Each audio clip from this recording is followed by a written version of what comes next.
Every game, win or lose, has been very, very close.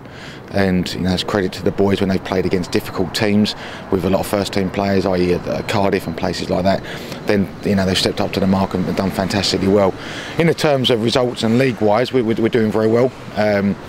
Yes, we want to compete and do the best we can, but primarily the aim is to get a player or a couple of players into that first team. Now, you personally came through a different route. Obviously, you were a more senior player, having come out of non-league. But the likes of Mark Bircham, who you're up against today, and Richard Sadler, Paul Ifill, Stephen Reid, came through a different way. There was the under-18s, I think it was, and then straight into a reserve league. How does it differ? The difference is when you come up in that reserve league, you could play as many first-team players or squad players as you wanted to. In the under-21s league, you can only play 3 overage players.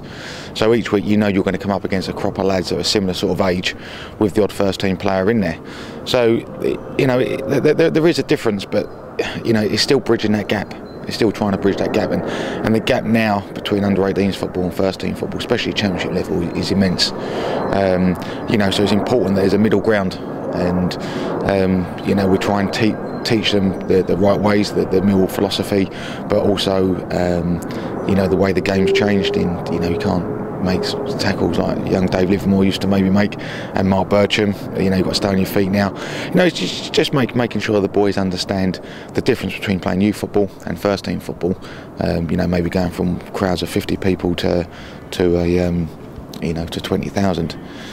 It's trying to bridge that gap, and I think the 21s is the way forward.